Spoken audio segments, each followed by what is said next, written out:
রাশিয়ার ড্রোন ও বোমা হামলা থেকে দেশকে রক্ষা করতে ইউক্রেনকে ৬৫০টি ক্ষেপণাস্ত্র দেবে ব্রিটেন, যার মূল্য $২১৩.১৩ মিলিয়ন।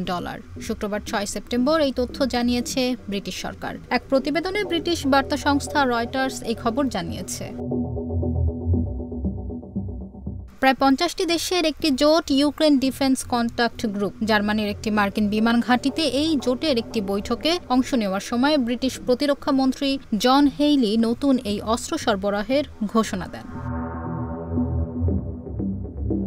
২০২২ সালে রাশিয়া ইউক্রেনে হামলা চালানোর পর গত সপ্তাহে ব্যাপকভাবে বিমান হামলা চালিয়েছে মস্কো। এ অবস্থায় রুশ হামলা ঠেকাতে পশ্চিমা বিশ্বের কাছে আরও আকাশ প্রতিরক্ষা দাবি করেছে কিয়েভ। এ অবস্থায় জার্মানিতে যুক্তরাষ্ট্র একটি সামরিক ঘাঁটিতে ৫০ দেশের একটি অ্যাডহক জোটের বৈঠকে যুক্তরাজ্যের প্রতিরক্ষা মন্ত্রী জন হেইলি ইউক্রেনকে আকাশ প্রতিরক্ষা ক্ষেপণাস্ত্র দেওয়ার ঘোষণা দেন। চলতি বছরের শেষ নাগাদ ক্ষেপণাস্ত্রের প্রথম চালান ইউক্রেনে পৌঁছাবে বলে আশা করা হচ্ছে।